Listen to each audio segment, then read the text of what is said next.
So, the Leo ring.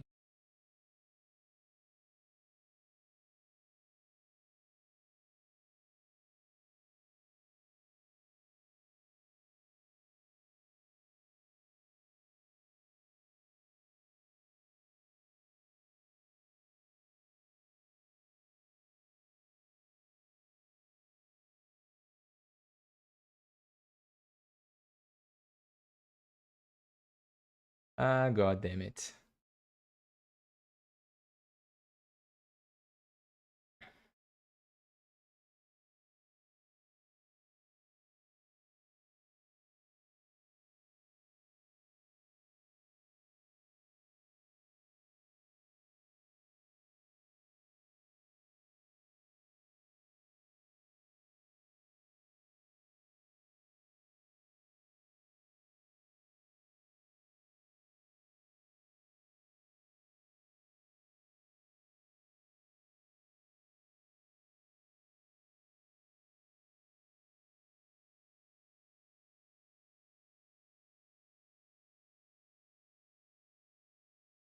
Problem fixed indeed, Simon. Glad that you're here, by the way. Glad that some people managed to find their way back. Man, I have no idea. Well, I do have some idea of what happened, actually. So my controller disconnected and immediately reconnected, and something must have happened during this split second, and OBS didn't like it and crashed. So there we have it. Let me fix the stream real quick. So Simon is here. Who else is here? It's weird, yeah. Tell me if you guys can hear me. Tell me if everything's okay, by the way. No controllers detected. I can hear you, okay. So Cindy can hear me. Okay, my controller is back on now.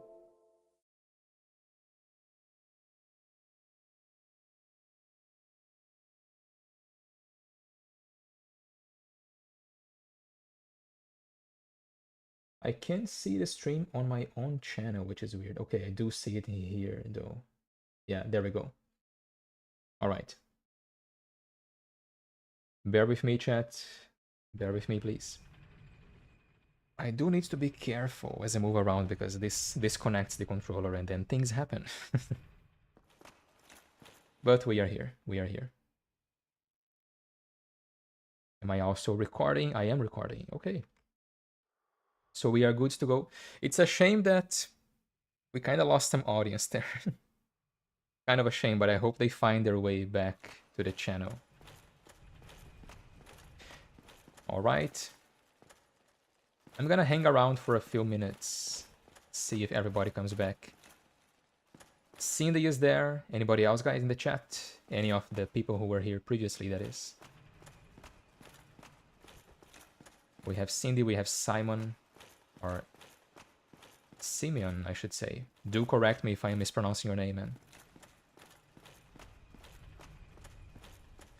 But yeah, okay, I think we're good to go. So,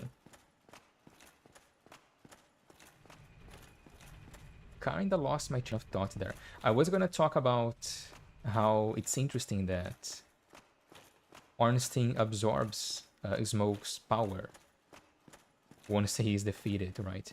And this is something which we learn later on, that it's actually a practice amongst divinity, amongst the gods, right?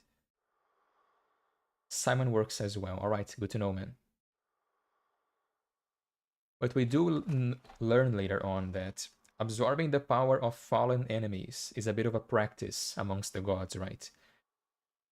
We see Ornstein doing this, and we learn that he likely learned this from his teacher, his mentor, who was actually Gwyn's firstborn, who is most likely the Nameless King in Dark Souls 3.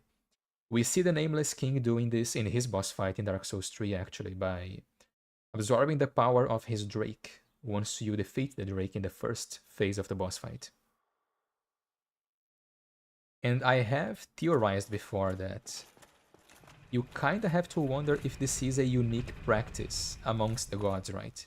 Can others do this as well? Because isn't this kinda what we do as the player? Don't we defeat enemies and take their souls? And then use these souls to level up? Something to think about. Something to think about indeed. So we are here.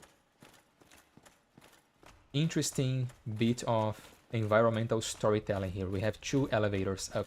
One is small, clearly made for humans, but we also have a large elevator to the right, made for larger individuals, likely giants. And we do see this pattern repeated throughout Anor Londo, right? On the stairs which lead up to the palace, we see 2 sets of stairs as well. One for humans and one with large steps made for giants. Alright. Also Lautrec's armor is here. Because we did defeat him earlier on, so there we have it.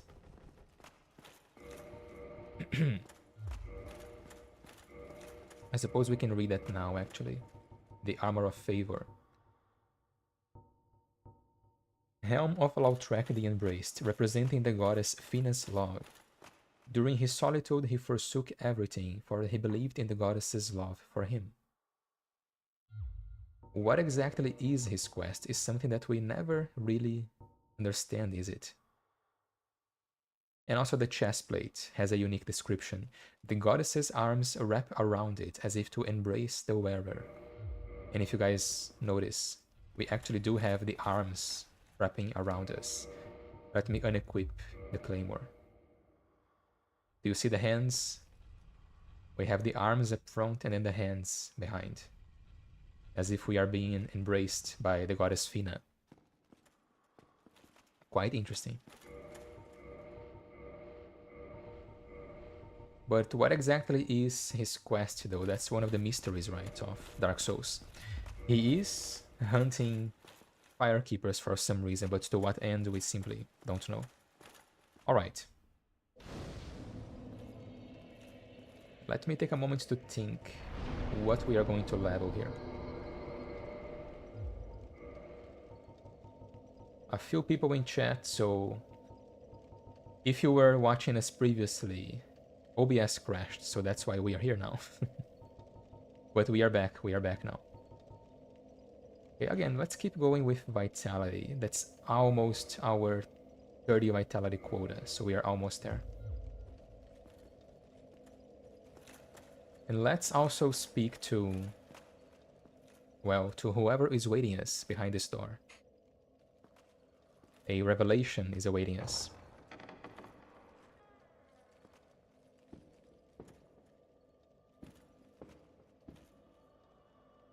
Where's the music? Let me raise the volume on the music. Hang on.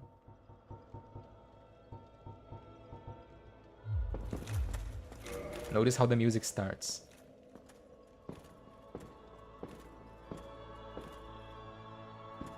Thou hast journeyed far and overcome much, chosen undead. Come hither, child. Come hither, she says. Alright. Look how well crafted this entire scene is, man. Right, let's kneel. O chosen undead, I am Guinevere, daughter of Lord Gwyn and Queen of Sunlight. Since the day Father his wounded obscureth, I have awaited thee. I bequeath the Lord Vessel to thee. The Lord Vessel. And beseech thee, succeed Lord Gwyn, and inheriteth the fire of our world. Thou shalt endeth this eternal twilight, and avert further undead sacrifices. Alright, so we have been given our mission. Supposedly. Of course we know there's more to it than just succeeding Gwyn, but as our character right now, all that we know is that this is our mission, this is what we were fighting for up until now. We are here to succeed, Gwyn. O chosen undead, thou hast journeyed far. Since the day Father his wounded obscureth, I have awaited thee, once living, now undead, and a fitting heir to Father Gwyn thou art. O chosen undead, and beseech thee, succeed Lord Gwyn, and inheriteth the fire of our world. A grave and arduous test of metal, yea, it shall be. Indeed, we had felt the warmth of fire, its radiance and the life that sustaineth. Without fire, all shall be a frigid and frightful dark. Please, Father's role thou should assume, and inheriteth the fire of our world. Thou shalt endeth this eternal twilight. It's the same dialogue as before, right? Undead sacrifices. Kingseeker Frem, no, it's new. primordial serpent, shall guideth thee. So she guides us back to Fremt. Please, Father. Yeah, let's grant repeat it. easy. Okay. Now thou shalt go forth, chosen undead. May thou be one with the sunlight forevermore. Alright. Let's just take a moment to observe how awesome this entire scene is. Like, as players who have finished this game many times over, we kinda take some things for granted, right? But picture this, man. Picture this for a moment, chat. You're a new player, you're struggling to the game. First you had to ring a bell, then it turns out there's 2 bells. Then you go all the way down to Blythedale, you ring the second bell. Now you have to go all the way up through Sands Fortress, through Anor Londo. It's been a long journey, it's been difficult. You're losing your mind. Then you had to fight a boss. Turns out it's 2 bosses actually, not 1 boss. At the same time. And then you do it. And after all this struggle, you come in here. And as soon as you enter this room, this background music starts playing. You see this giant form towering above you, right? And as you approach, you see one prompt, Neo. We take so many little things for granted, but think of all the little things which come together to create this moment. What can I say? Thou hast journeyed far. It's Dark Souls. Now thou shalt go forth, chosen undead. It's Dark Souls. May thou be one with the sunlight forevermore. It's awesome, and there's a reason why it's a genre establishing title, right? So cool. And speaking of genre, if you don't mind me going on a little bit of a tangent here, that's one of the things which makes Dark Souls, in my opinion, but it's also one of the things which Souls-like games kinda miss, you know? I kinda don't like the name Souls-like as a genre because, for me, this is Dark Souls. It's beautiful storytelling which combines level design and story design and enemy design and encounter design, and it all comes together to create moments like this. This is Dark Souls for me. And most Souls-like games instead kind of focus on the combat. It's hard game, stamina bar, telegraphed attacks, dodge button, you know, that's Dark Souls for most Souls-like games. And for me, this right here is Dark Souls, you know. Bit of a tangent, I know, but this is a Lorethrough, so what were you expecting? This is what we are here to talk about, you know. So yeah, we have finished half of our journey. We are not done exploring Anor Londo though. We still have the painted world of Ariamis to explore. So I guess we're going straight ahead. I do have... I do have these 10 sunlight medals burning a hole in my pockets though, so... yeah. I'm gonna pop a bone just so we don't have to take the elevator again. Excuse me. Although I am going to just...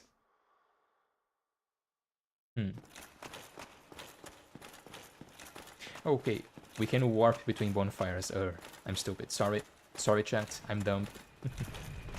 We can just warp through bonfires. I forgot about this. I was like planning the fastest route back to Firelink Shrine, but we can just warp now. Sunlight Altar, yes. That's exactly where we want to go. What do you guys think? What is the best moment in Dark Souls in your opinion? This has to be one of them, I think.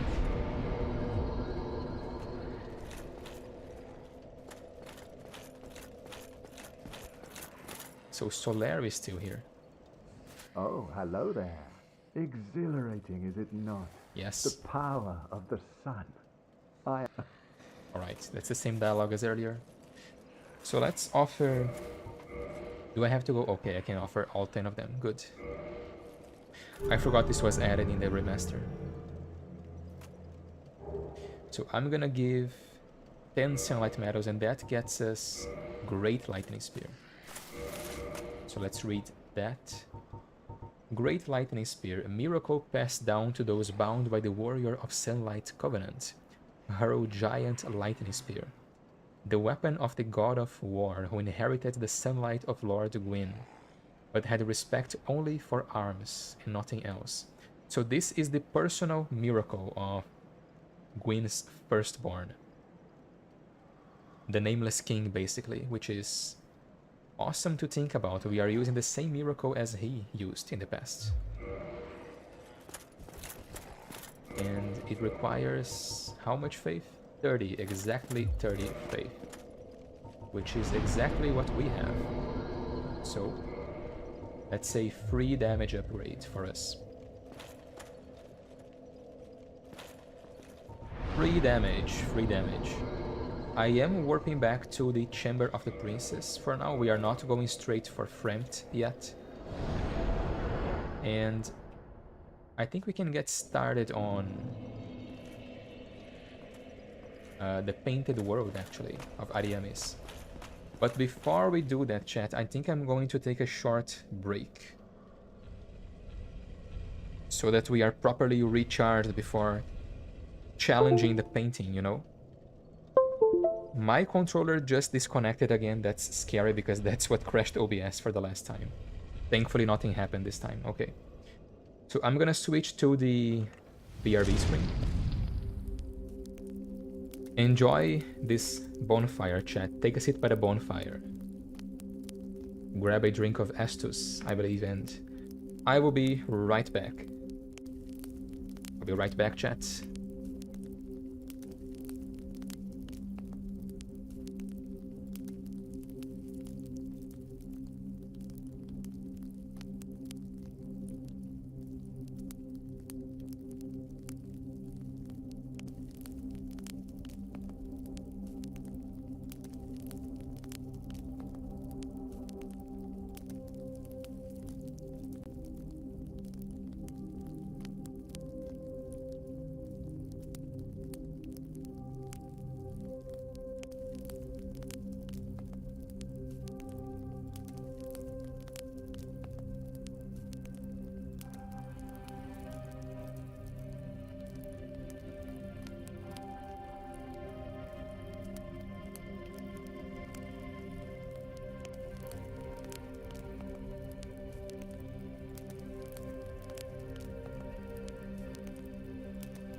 Alright, chat, we are back.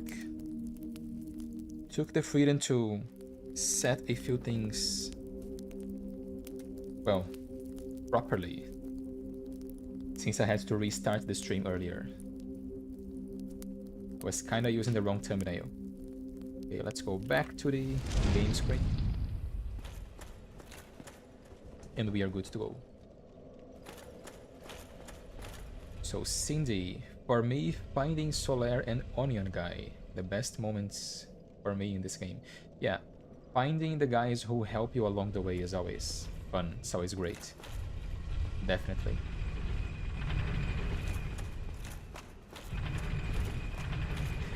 I would say the best moments in this game are the moments you realize stuff about the lore, you know? Like when you're in the DLC and you realize you're in the past and you realize that the reason why the Legend of Artorias is surrounded in mystery is because he didn't actually make, or rather do, any of these things. You're the one who did. When you basically go, aha, now I get it. That's always awesome. Excuse me, I'm getting bonked in the head by a giant sentinel. Alright. 1, 2, 3. Okay.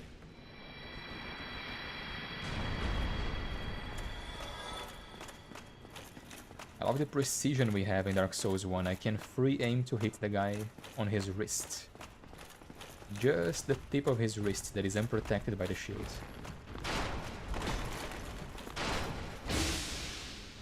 Get stun lock. Don't block. Can the player block using a great bow, by the way? I don't recall this being something the player can do. Interesting.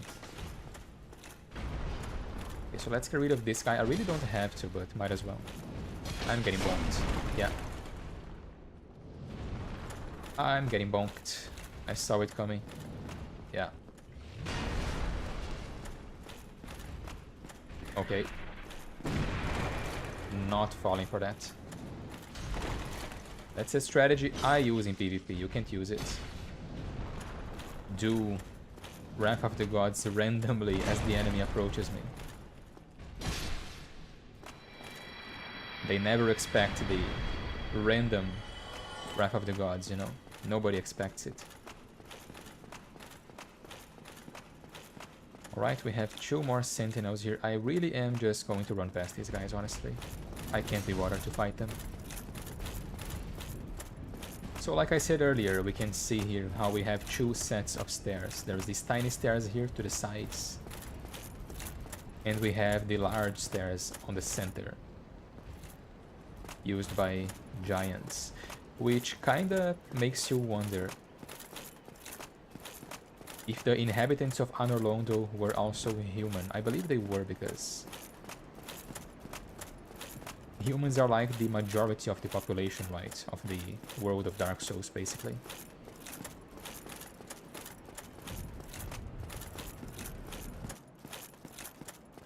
So it's interesting to think how this place, which is now empty, was once filled with people, you know. We had tons of people walking up and down these streets. Really sells the idea of how empty this place is. So are we in the right level, by the way? So I'm gonna do something interesting purely for roleplay, okay? Purely for roleplay. I'm gonna go down to the grave of the Great Lord. Basically to the place where Gwyn was symbolically buried, because his body isn't actually there, but once Gwyn departed for the Great Flame, they made a symbolical grave for him. And I'm gonna join the Blades of the Dark Moon, actually. Why? Because of lore, of course. For added lore so we can talk about more lore. So, love the level design here, as you could expect.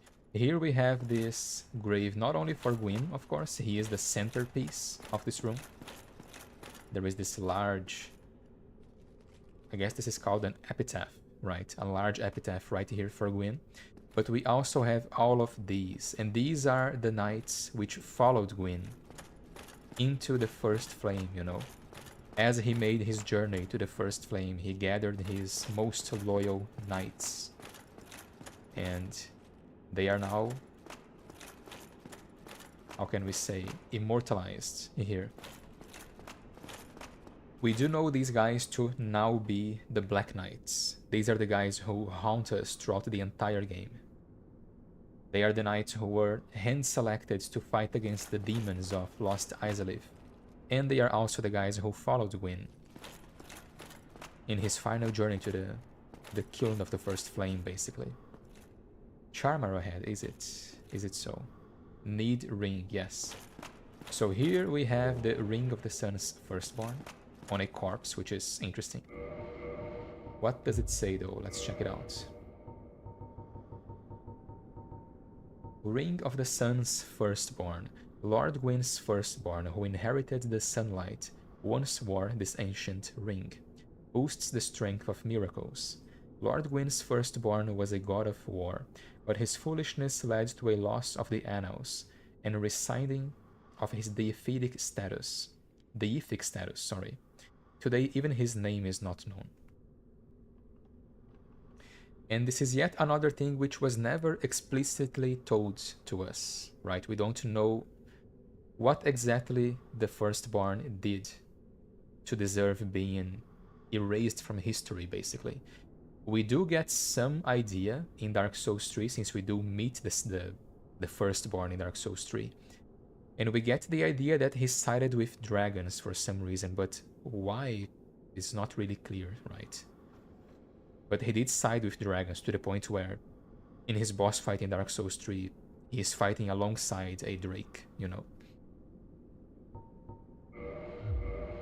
Beautiful lore as always. We are going to wear it because it does match our build quite nicely. Let's light this bonfire.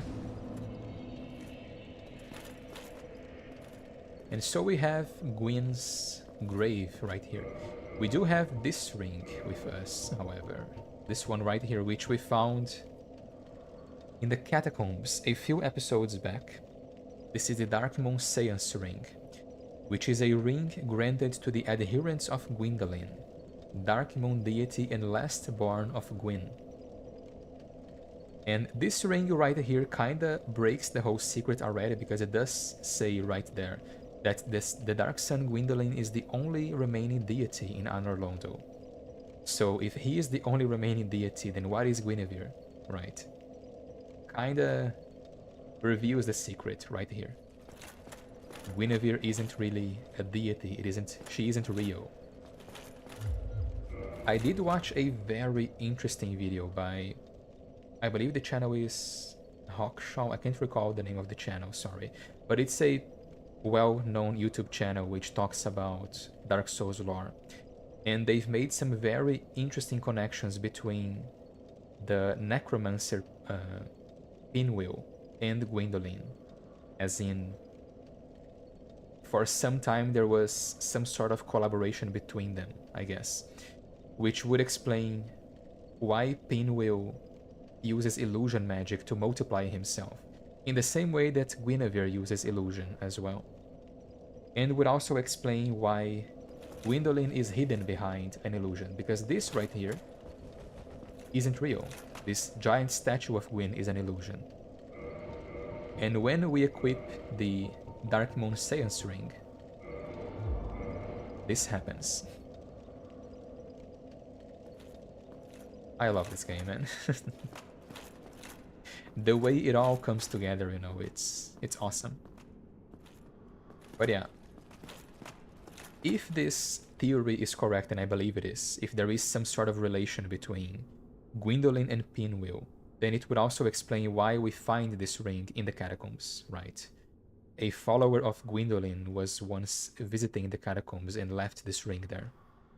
And coincidentally, we can now use this ring to find Gwyndolin in his secret his secret chamber in Anor Londo. So yeah. Halt! This is the tomb of the great Lord Gwyn. Tarnished it shall not be by the feet of men. If thou art a true disciple of the Dark Sun, cast aside thine ire. Hear the voice of mine self, Gwyndolin, and kneel before me. Alright.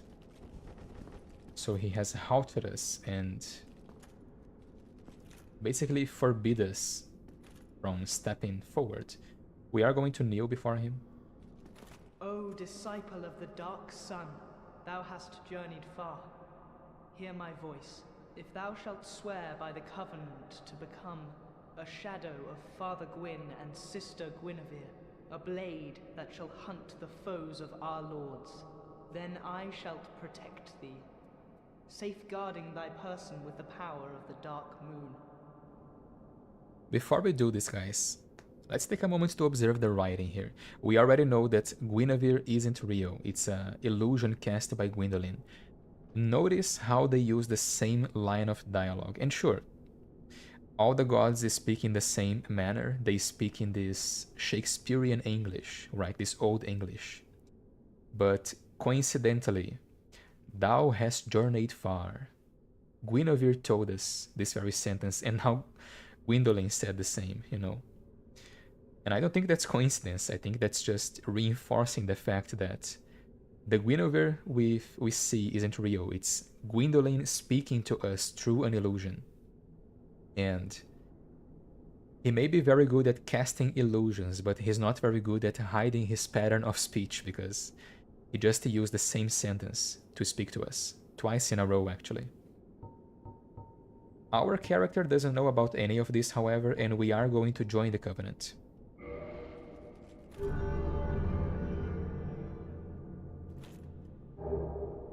And we get the Blue Eye Orb and the Dark Moon Blade Covenant Ring. Very well. Now thou art a blade of the Dark Moon, hunteth the enemies of the lords by the power of the Dark Sun. Alright. We are not going to fight him just yet. I love the idea behind this covenant. It is a bit of a shame that it's kinda hard to make it work though. Like, you only invade players who have already invaded other players successfully quite a few times. So as someone who is not very good at PvP, it's kinda difficult for me. It does sound cool though, doesn't it? Blade of the Dark Moon, like, that's metal, you know? That's something you would hear on a metal cover. Something you would read on a metal cover, by the way. So we are now a Blade of the Dark Moon. Let me equip the ring, actually. Searching for a world to invade. And we'll let it search. Let's see if we can get some PvP going. With this ring equipped, we would invade players who have attacked Guinevere and basically shattered the illusion cast by Gwyndolin, right? So the players who are now walking through Dark Anor Londo. We, however, are going to explore this area because we haven't come here before. Okay. The stagger animation was funny on this guy. Can I do that again? Okay, there's a lot of guys here.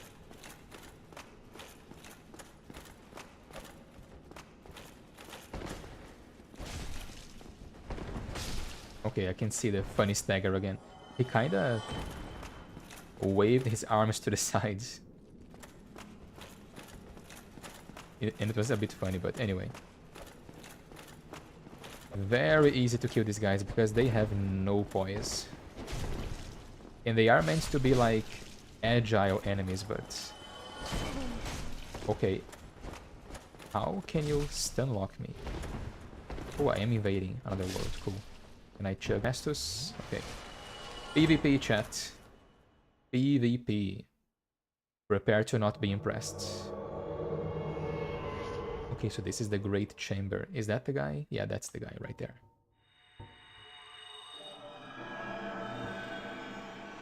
That's the guy right there. He's just standing around, so he's waiting for an invasion to come. This guy is gonna be tanky, I can already tell. Mask of the Mother and iron armor. Black iron armor. A fellow Brazilian too, by his name, but... Okay, he's good. He's doing the pro player shuffle. Yeah, that's not good. Oof! Dodge the backstab. Do it. Yeah. Kinda expected that to happen, looking at his getup and the way he moved too. That was a poise backstab. Like, you just completely ignore what the enemy is doing and just... Oh, you gotta be kidding. What? What? But I... What? Why did I come here? Why did I come here? Okay, I guess I didn't sit at the bonfire in Anor Londo. That's okay.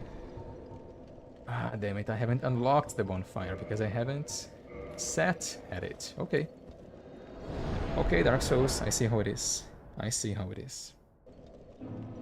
So we gotta go back to the Chamber of the Princess. Let's sit on this one. So that I don't warp someplace else this time. I'll keep trying invasions because you never know. It's... I gotta get better at PvP, you know. I would like to get decently better.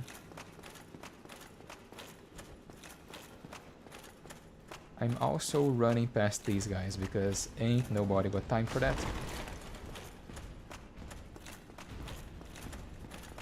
Going behind the pillars to avoid the flying umbrellas. Flying parasols, that is. I don't think the Silver Knight even saw me, that's okay. That works on my favor, actually. Yeah, you can touch this. I'm too fast for you.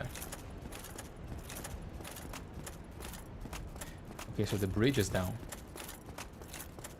Let's bring it up. And we have another invasion. Okay, let's do this.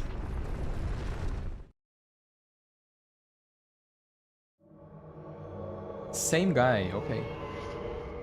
What if we try a different strat, actually? I have found success with the halberd in the past.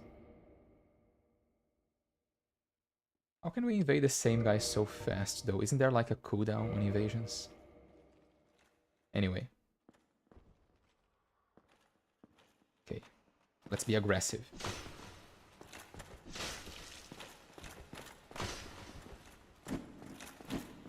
Yeah. Bro has the Hornet ring on as well. No. Bro is like a video game creepypasta entity, you know. His name is No. Okay, I think that's enough PvP for now. At least until that guy moves away, you know, because come on, dude. Clearly. That guy has the advantage on both experience and gear. I will take one, not two of those at the same time. Like an experienced player with crappy gear like mine, that's okay. Or good gear but no experience, that's also okay. But both of them, nah man, come on. I've got places to be. I would like to play something else besides loading screen souls, you know. Excuse me. Thank you. Chug.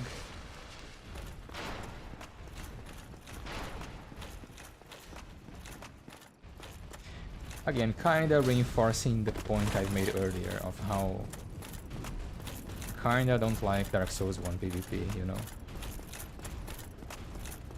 Like, you can just poise through someone's attack, walk around them and backstab a bit too easily. And yes, I know, there are ways to counter it. You know, adapt to it, don't complain about it. Like, I get all that, but I don't know.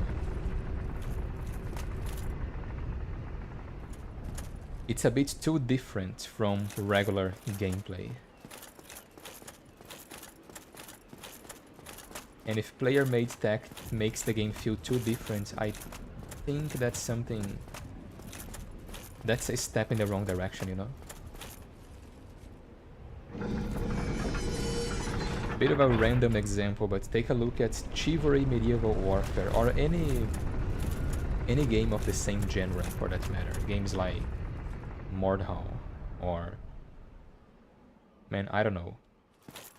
Chivalry 2 might suffer from the same problem, actually, but these first-person medieval battle simulator games, you know, they have a proposal, you know, which lures players in, which is attack and block and dodge at the right time. Then you get into the game and turns out the whole game environment is use camera speed to manipulate your character's attack animations into absurdity to fool your enemies and hit them. And that's a very different proposition from the original one. And that's an example of when player-made tech kinda crosses a threshold, in my opinion. Is it fun? Yeah, absolutely. I imagine it is insanely fun to master these things, but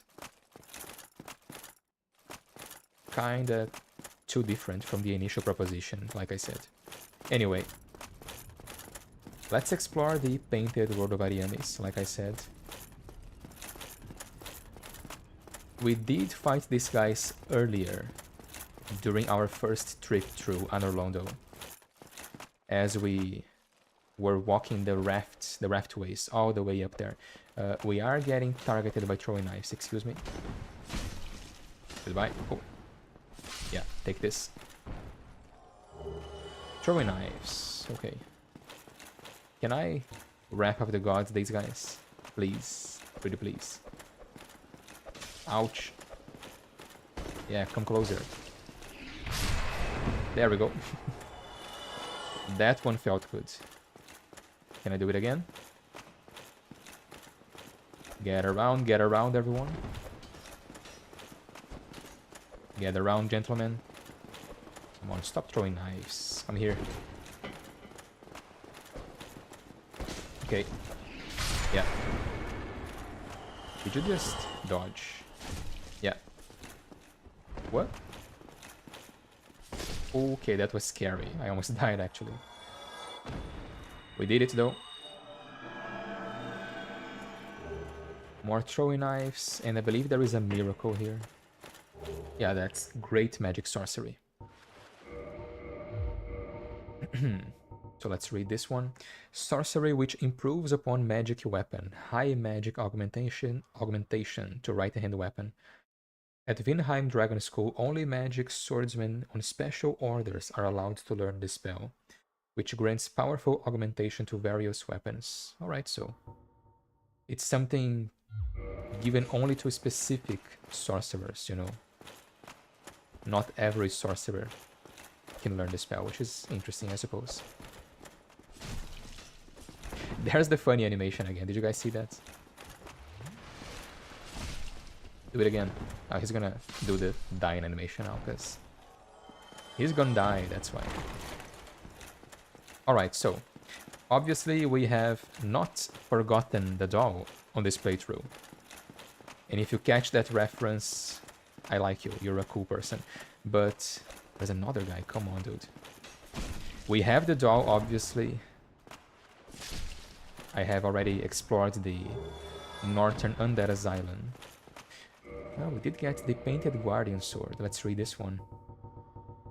Get some lore on these guys. So, Curved sword of Anorlondo painting guards. Unique shape with flat tip. The guardians who strike down those who dare threaten the paintings attack in a continuous circular dancing motion, a technique passed down through generations. And we can see this unique dance-like motion right here. Deadly weapon, by the way. I've seen some crazy one-shot builds using this. It's a twinkly titanite weapon, I believe, but it can be buffed.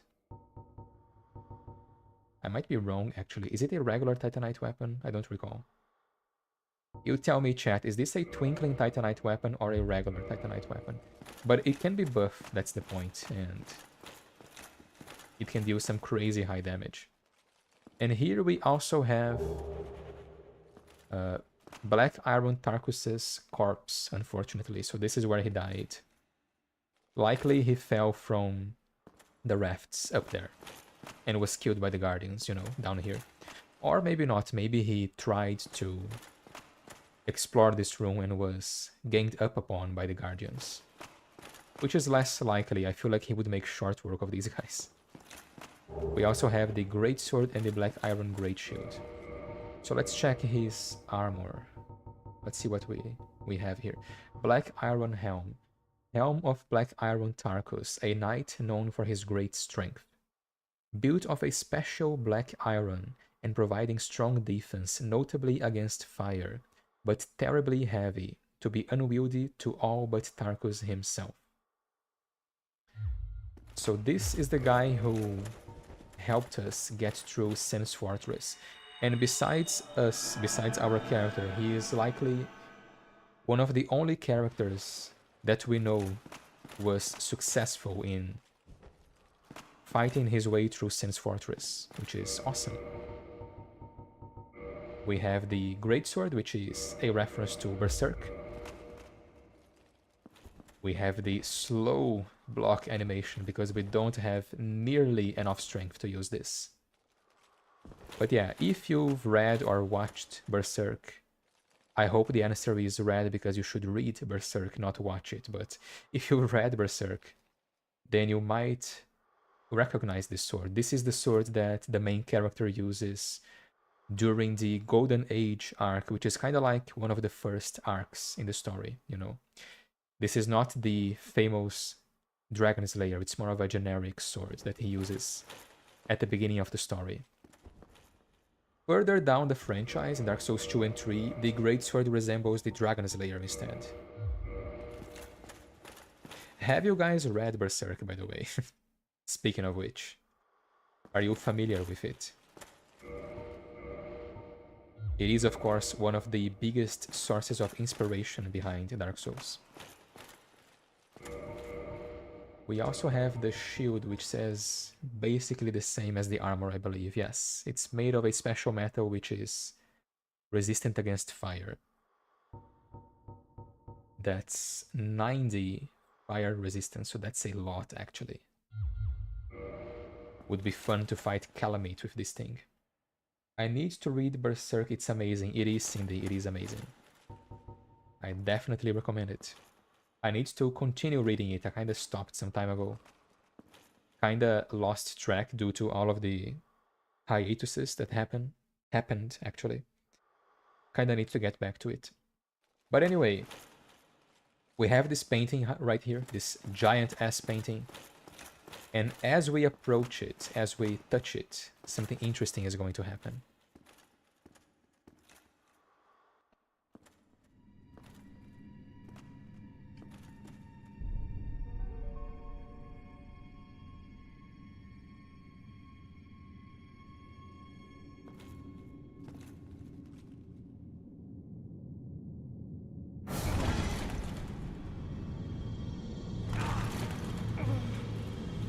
Stranger danger. Alright, in we go. In we go. The painted world of Ariamis. We can't go this way because the bridge is broken. So the only way ahead is forward. Again, I love the environmental storytelling in this game. We had that room filled with basically guards, right? And you kind of have to imagine this from the perspective of someone who is discovering these things as they play the game. We have this giant room, and we have enemies, and if you read the description of the items they drop, it implies that they are protecting the paintings.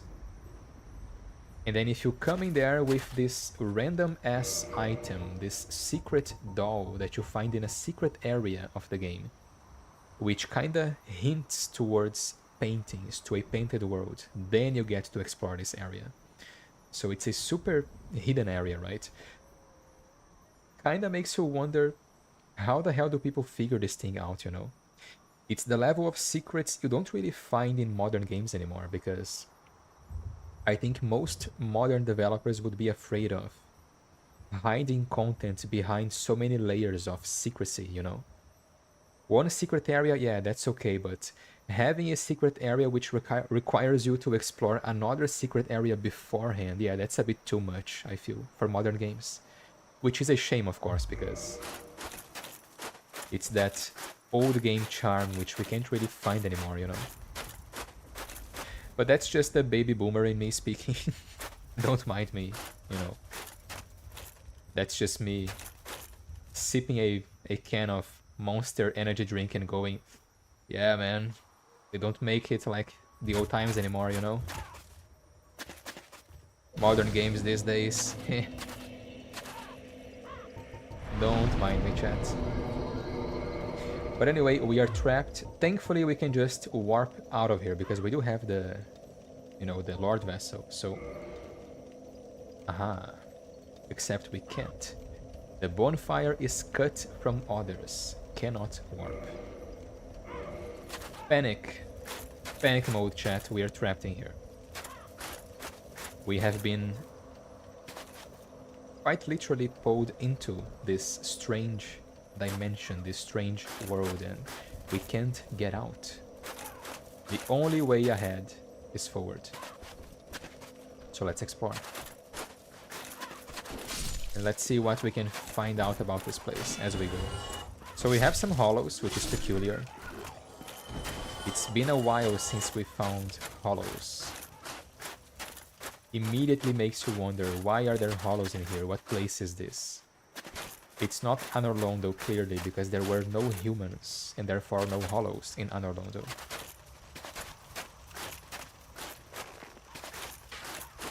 We have this guy.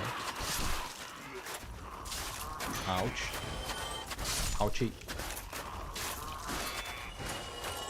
Backstab. So how about you get a taste of your own medicine? How about that? There. Doesn't feel so good, does it? And then we have these guys, which we've never seen before. Okay. I should attack them from afar, yeah. I can also zap them with lightning, can't I? Ouch. Okay, so he can hit me, but I can't hit him. That's not fair. That's much better. Okay. So they release this mist as they die, and of course, if you ever played this game before, you know that if you touch that mist, you will get immediately toxin, and oh, that guy's name, and immediately chuckled. A stupid person has invaded. Okay. Come at me, bro. Where are you? Where are you, stupid person? There you are. Fight me. He's a mage. I don't like mages.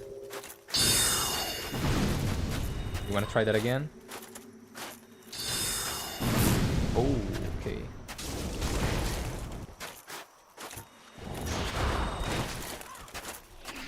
Ah, damn it. Now he saw through my trick. He's trying to overwhelm me with attacks. That ain't good. Ah, I tried to parry. I got a partial parry, actually. The second time I do this, I'm this close to getting parries in PvP. Okay. Filthy mage. Get out of here. This person is stupid. Yeah, I don't know, man. I don't know about that, Cindy. He did kill us quite efficiently. Alright. Stupid person. I guess I am stupider. And clearly the most stupid person here. Okay. Okay. Are you serious right now? Okay. These guys actually deal some damage. Some significant damage. Damn, yeah. Damn indeed, Cindy. Heal? No reason not to, I suppose.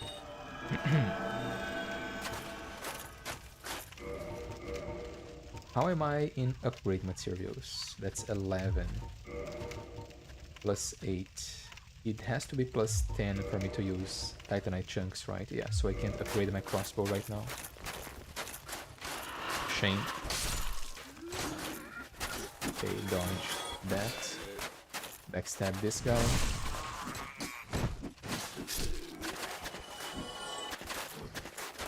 Okay, I was waiting for... Damn it. I have an idea, actually. So we have these 3 guys here. This off. Okay, that didn't quite work as I hoped, but... If I use the halberd, I can actually practice safe social distancing from these guys. Yeah, see? Not getting close, not getting poisoned. Okay. There we go. Social distancing, chat. It's important during times of plague like this one. Getting some PTSD from the COVID days. Not good, not good. Can I make this jump? I don't think I can, actually. Let me see. Do I see a ladder leading there? I don't. How do I get there, then? I think I have to go up, like, to the roof of this tower, and then fall down there. That's later on the level.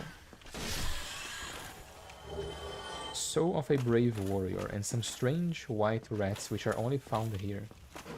There's another one. Another instance of rats feeding on corpses. Right, there's a body right here. We tend to see this happen frequently.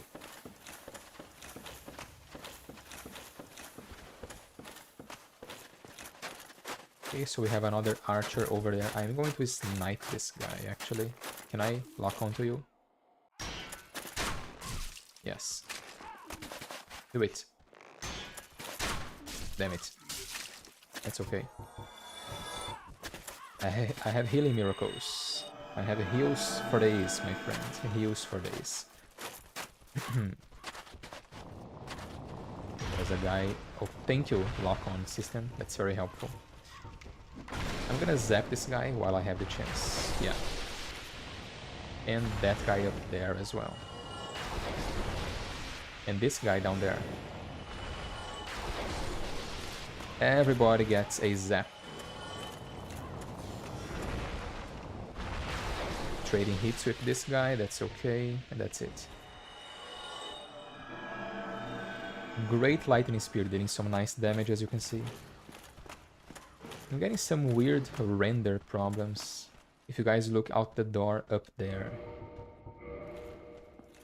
that portion of the map isn't loading in, but as I approach, it loads in. I don't think we are supposed to see that, but... Remastered, everyone. Do we have any items here? We don't. We do have an ambush, though. I guess the idea is if we had tried to rush down the archer, these guys would ambush us. Alright. So here, I can cut this rope. We can cut this rope. Okay, there we go. And we can pick that up later. And let's see what else we have. Okay, I was just about to say that I hear footsteps. Did you guys know, by the way, that this level was actually, I think, the very first level which was made for this game during development? The Dark Souls 1 demo was here in the painted world, you know. So it's a very interactive level due to that. We are going to see this later. There's a lot of levers to be pulled and things to pick up. It's a very interesting level from a gameplay, you know, standpoint. From a gameplay perspective, sorry. Was that all the items? I believe so. Can I jump here? I can. Is there any reason to jump here? I don't think so. Okay, so now we are out here. There's another ambush. Thankfully, I was not born yesterday. Okay. I was indeed not born yesterday. But yeah, this level was kind of like a demo level that From Software made to show Bandai Namco, you know, to basically get the approval, the green light to go on with the project, or something like that. I'm probably not getting my facts right here, but it's interesting to think that it all began here, you know. So we have that, and we can also come here. There's one of the crow demons down there.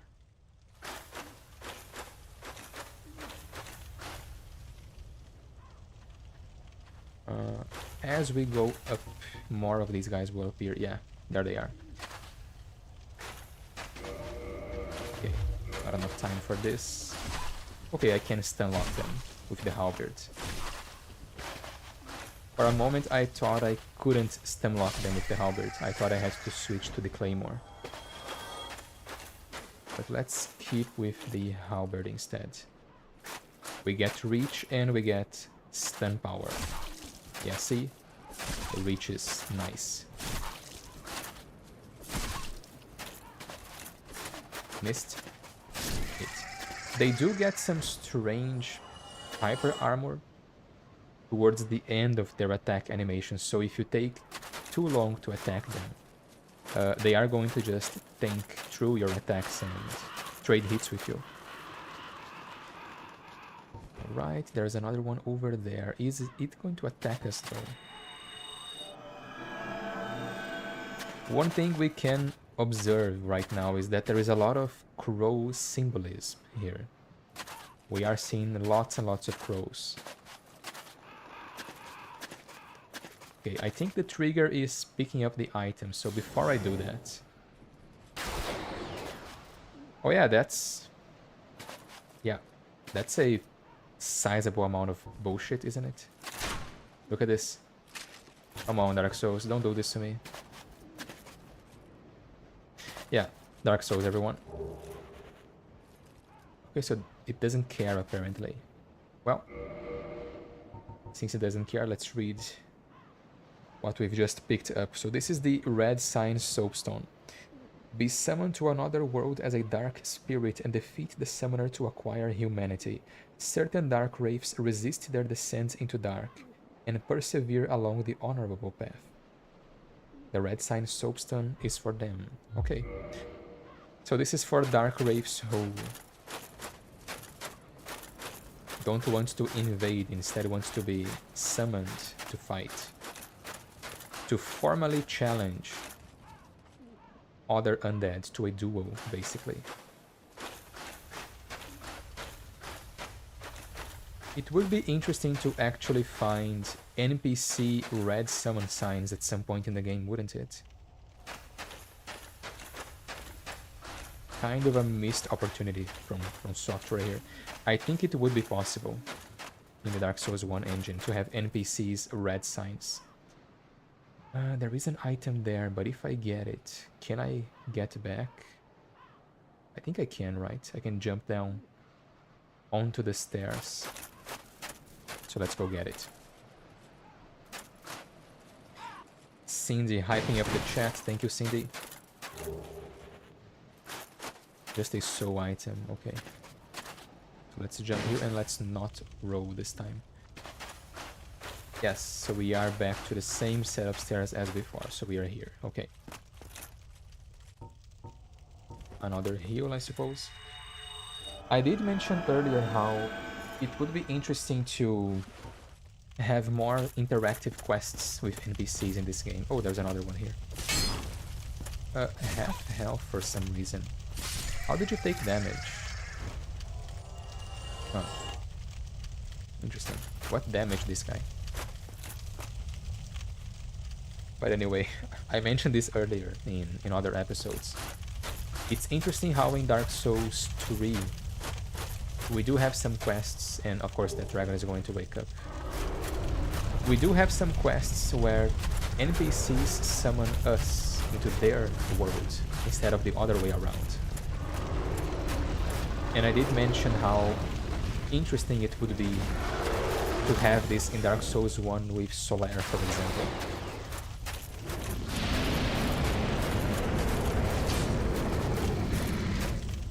I guess having red NPC summon signs would also be an interesting thing.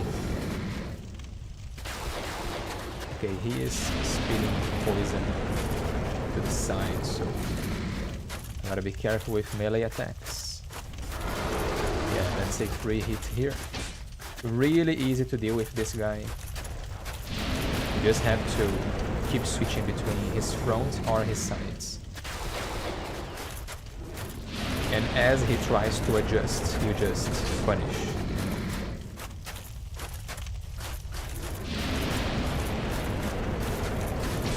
Very easy. Yeah. Melee? No. What are you doing? I'm not there. There we go.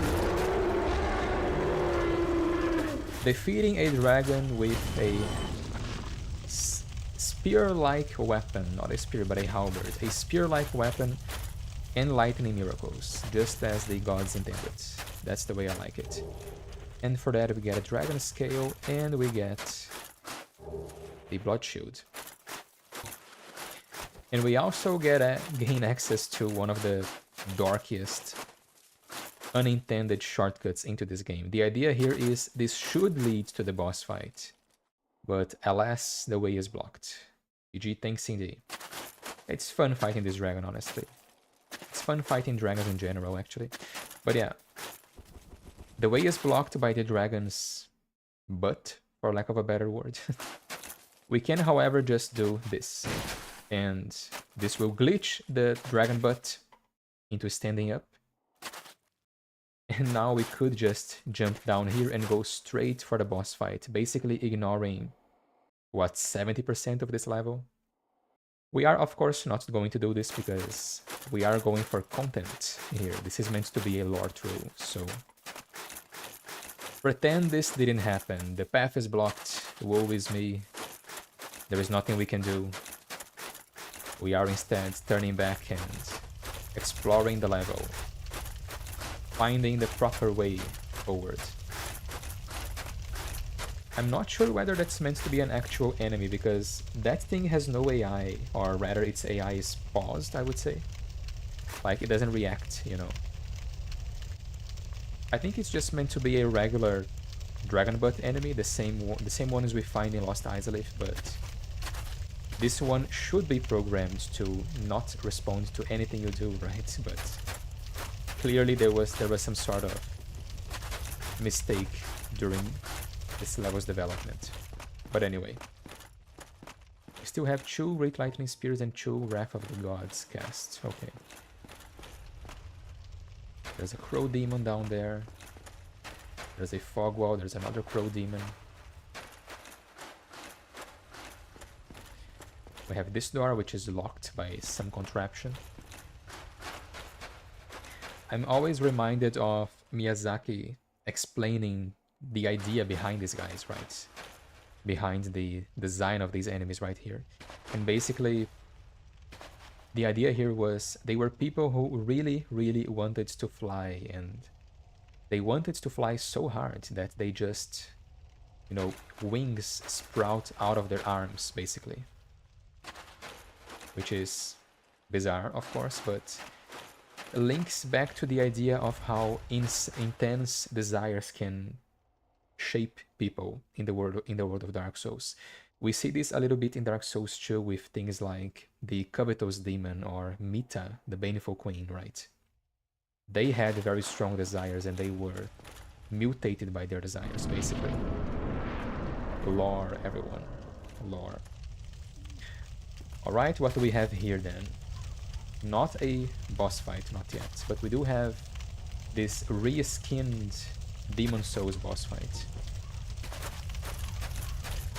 which we are going to just Wrath of the Gods our way through.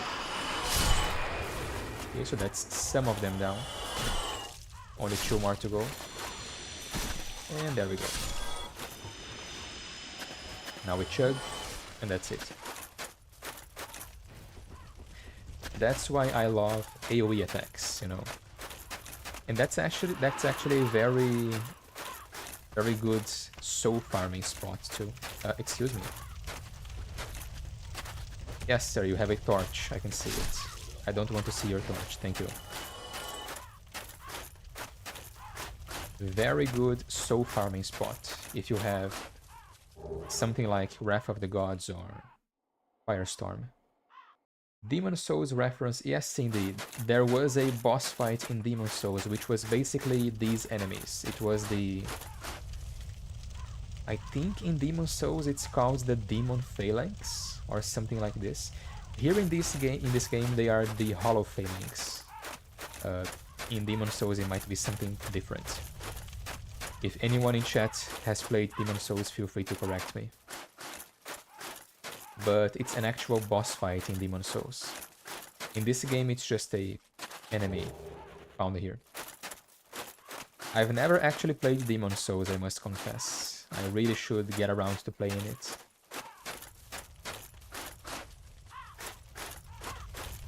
Can't really decide whether I should buy a PS5 to play the remaster or just emulate the original Demon Souls. Possibly both, actually. I think it's probably worth playing the original, right?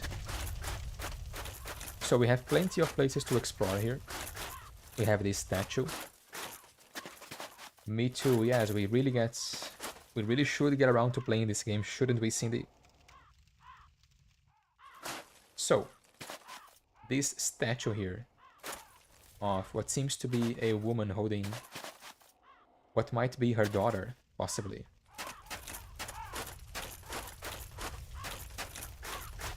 Kinda reminds me of Dark Souls 3, where we meet the painter in that game, which is somewhat implied to be Priscilla's daughter or a descendant of Priscilla at the very least. So kinda makes you wonder if there is like a family tree of half-dragon breeds women being trapped inside paintings for some reason. Because their existence threatens the gods, apparently. Now we could go down the well, but knowing what's down there kinda makes me not want to. It is crawling with wheel skeletons, so let's not do that. Let's instead approach that place from a different perspective. This is a shortcut right here, so let's open this. Quickly rest by the bonfire. That's our 30th point into vitality, so that's all the vitality we get for now. I might instead invest into endurance from now on. Getting more stamina and more equip load would be nice. And we are turning human as well, because there is an interesting invasion which happens here. And I am going to show it to you.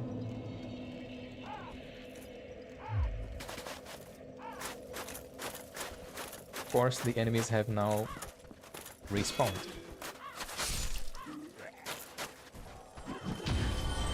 Thankfully though,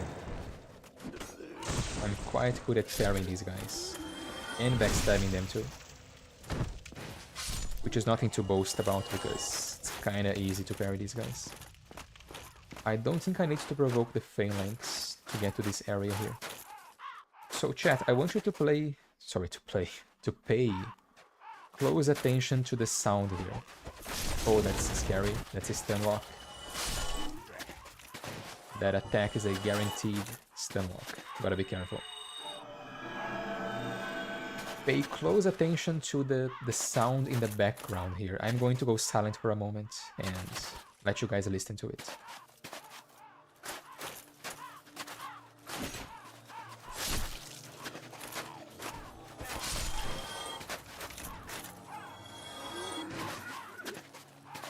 So listen to it. Oh, we have another hollow. Okay, now we can listen to it. So, no sound, right?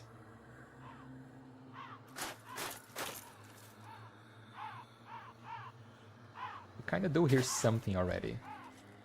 Let me go back a little bit.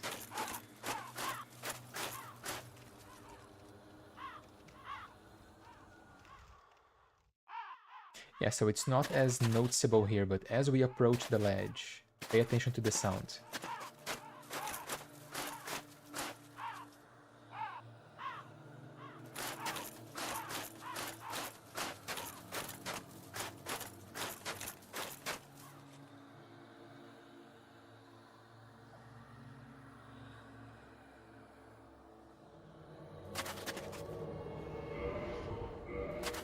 And of course we got invaded by Jeremiah here, that's a guaranteed NPC invasion.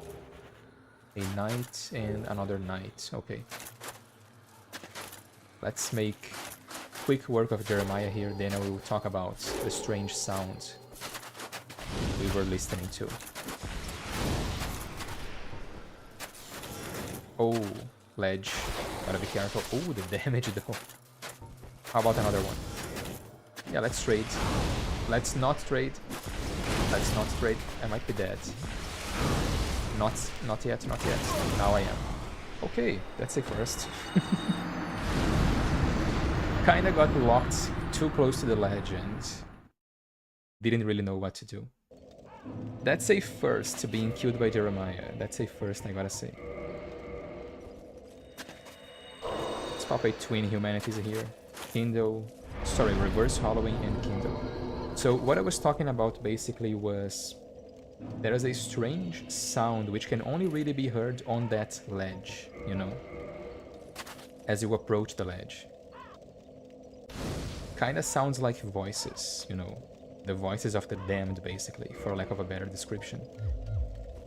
And that's in an area where we will have tons of impaled enemies, tons of impaled hollows, you know.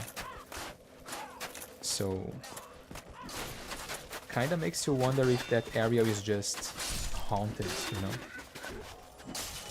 Okay, you get the spin to win attack. You get the Beyblade. How do you like that? How do you like the Beyblade? But yeah, Beyblades aside, we have this area clearly, you know, set off to the side, separate from the rest of this level. And we have people stabbed into spikes, into spears basically, which to me immediately evokes some sort of Dracula imagery, you know? Vlad the Impaler inspired imagery.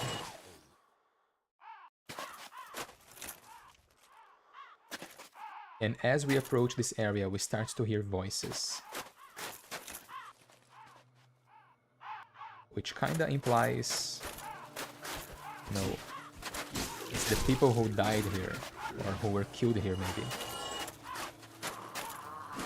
Yeah, let's heal, let's not die to a bunch of hollows. Kinda hard to talk and play at the same time. Says the streamer. We also have these boxes, of course.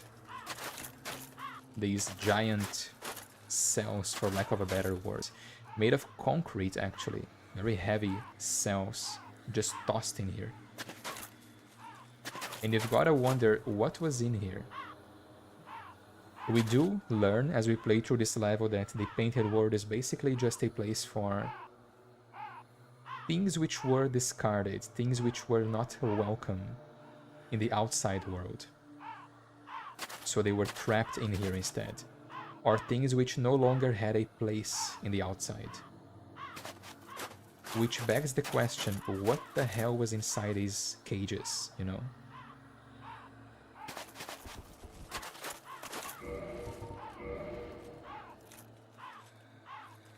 Lore, everyone.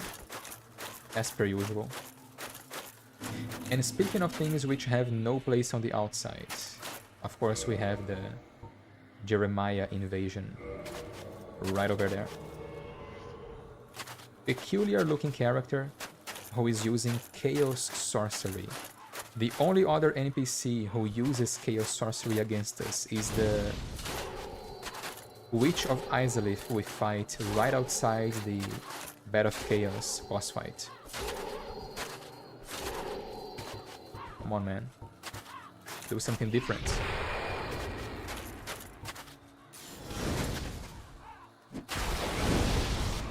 Yeah, his damage is nothing to be scoffed at, I suppose. 30k souls for that, nice. And we get a humanity, of course, and a notched whip. Nice. So there is very clearly some relation between Jeremiah and Izalith. Some people have theorized that he is the previous king of Izalith, possibly. As in, we had the Witch of Izalith, which might have been some sort of... kind of like encounters where you have a ruling government and you also have a symbolic king, you know. Makes me wonder if Izalith had a symbolic king, that being Jeremiah, but the infecto leader of Izalith was the Witch of Izalith. Another connection to Izalith would be this, the Acid Surge Pyromancy. So let's take a look at this. Acid Surge. Pyromancy foreign to the Great Swamp. So it wasn't created in the Great Swamp, alright. Emit acid which corrodes weapons and armor. Not all pyromancy originates in the Great Swamp. One hears rumors of unknown pyromancers inhabiting various lands, and this spell is the work of one such outlander. Is Poison Mist the same thing? Unique pyromancy crafted by AG. Consider it a heretic even at the Great Swamp. So it doesn't say if it was originated in the Great Swamp. It might have been, it might have not. Acid Surge, however, is not attributed to AG, so it might have been some other corrupt pyromancer, you know, who dabbled in poison. It is too much of a coincidence, though. There is probably some relation between them.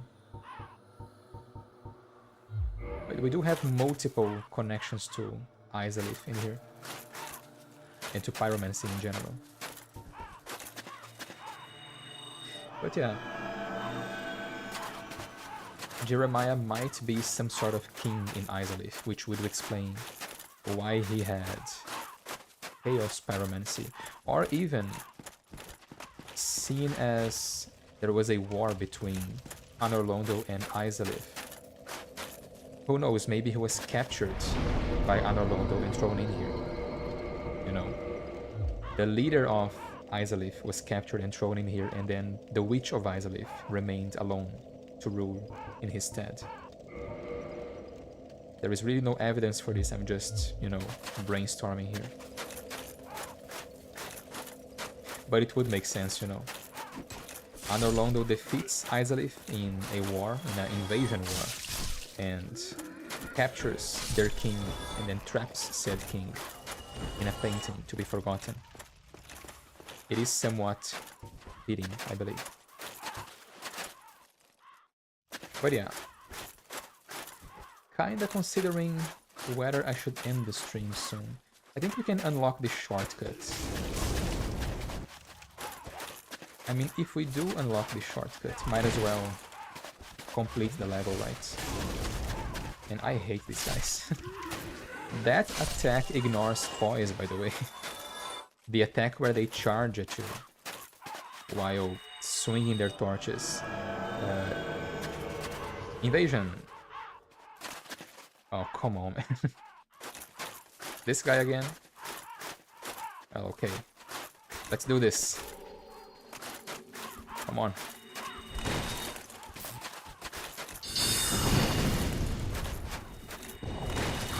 That's not gonna happen, bro.